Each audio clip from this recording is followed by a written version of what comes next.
The pharaoh enforced his absolute rule through a claim of divinity. He secured this status through systematic terror, ordering the slaughter of newborn boys to preemptively crush any threat to his throne. The Israelites were trapped within an arid landscape dominated by massive monuments to their oppressor.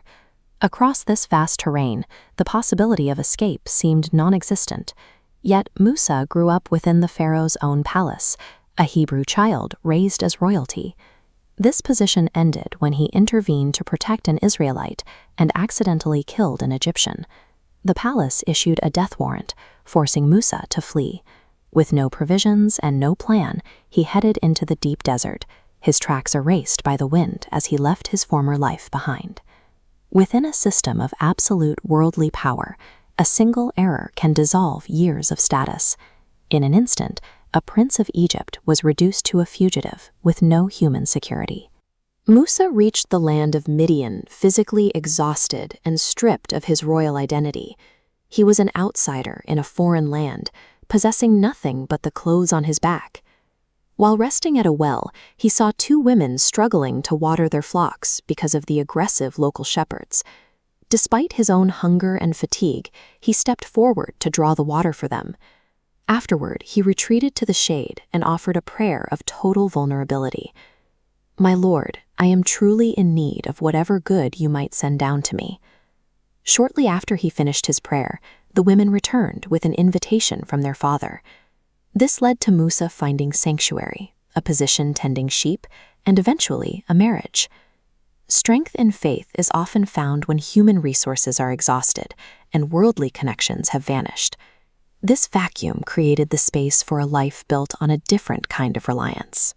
After years as a shepherd, Musa was traveling with his family through the desert when he saw a fire in the dark on the rugged peaks of Mount Tor.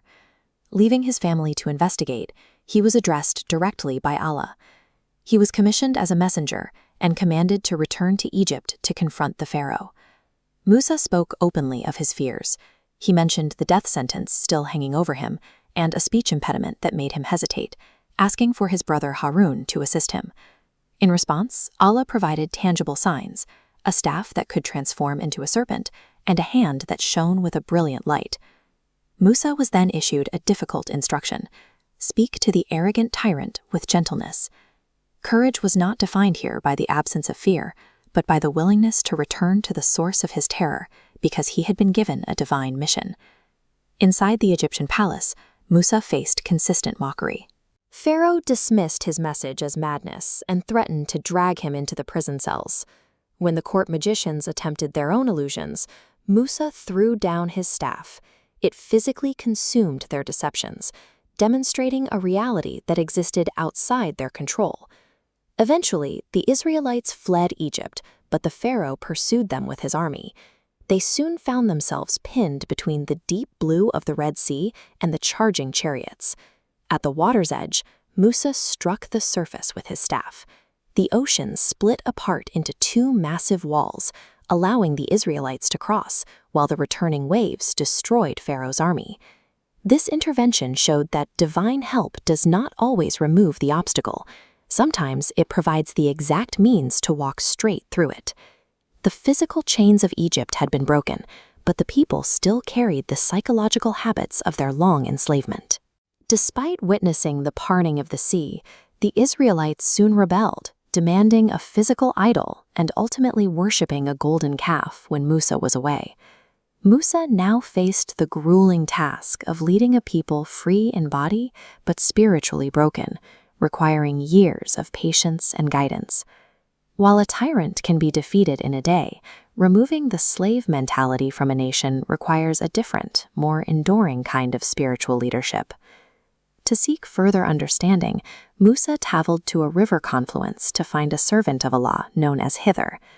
Hither allowed Musa to follow him on one condition: Musa had to remain patient and ask no questions about Hither's actions.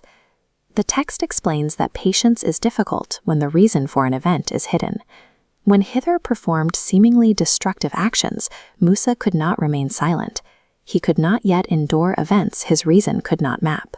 Surviving trials that lack an immediate explanation requires the humility to accept that a divine plan is at work. It requires trusting the author of that plan, even when it operates beyond our sight.